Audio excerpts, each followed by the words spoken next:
The land had a name long before it had borders. Before maps sliced it into squares and papers argued over ownership, the soil was simply called Mother. It was known by the feel of bare feet at dawn, by the way it cooled the body after long days in the sun, by the scent it released when the first rain touched it. The people did not claim the land. They belonged to it. Every birth was greeted by pressing a newborn's feet gently into the earth. Every death ended the same way, wrapped in cloth, lowered carefully, returned without fear. The soil held them all and never forgot. Then the strangers came. They arrived first as whispers carried by traders, talk of treaties, protection, progress. Later they came as men with uniforms, flags, and notebooks filled with lines drawn where no lines had ever existed. They did not ask the soil its name.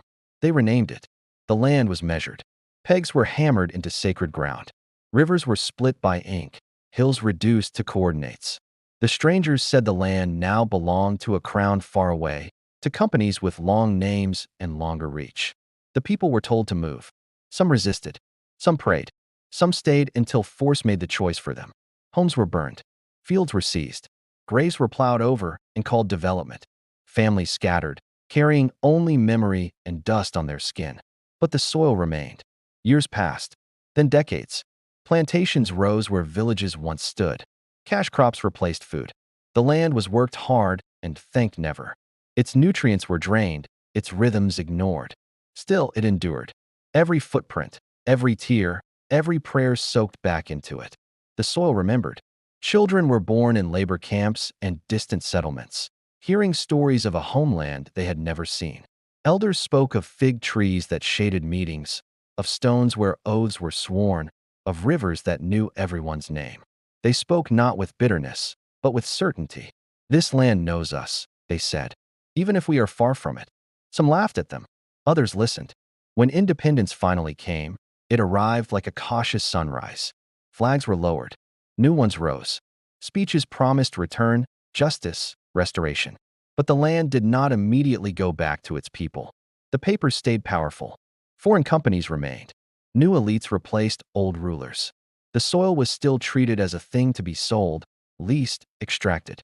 Once again, wealth left the land faster than it entered the lives of those who loved it. Still, the soil waited. In a small town near the old boundaries, a woman named Ao grew up listening more than speaking. Her grandmother's stories were her first education. She learned how the land used to feel softer near the river, how certain plants only grew where ancestors were buried, how the wind changed direction near sacred ground. Ao studied law, but she returned home barefoot whenever she could. She walked the land slowly, touching the earth like greeting an elder. She noticed where crops struggled, where water pooled unnaturally, where the soil cracked in exhaustion. She understood then that memory lived not only in people, but in the ground itself. Ao began collecting stories. Not loud protests, not angry demands, just stories, names of families, old boundary songs, burial sites remembered by trees.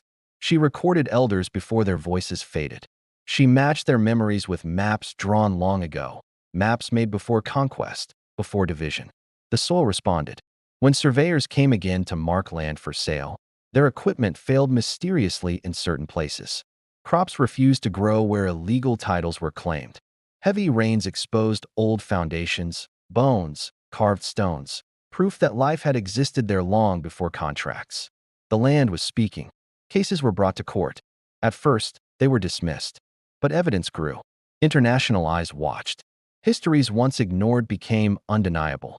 Slowly, carefully, pieces of land were returned, not as gifts, but as recognition.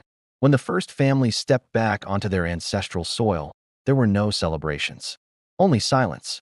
Knees touched the ground, hands pressed into earth. Some cried without knowing why. The soil felt familiar. Seeds were planted, not just crops, but trees meant to outlive everyone present. Children learned the old names of places. Graves were restored. Rivers were cleaned. Farming returned, slower and kinder. The land healed as it was remembered. Years later, visitors would ask how the people reclaimed what was taken from them. They expected stories of war, of anger, of revenge. The elders smiled. We did not fight the land, they said. We listened to it. Because the soil does not forget footsteps. It does not forget blood or sweat. It does not forget love. Empires fall. Documents fade. But the earth keeps records deeper than ink. And one day, always, it calls its people home.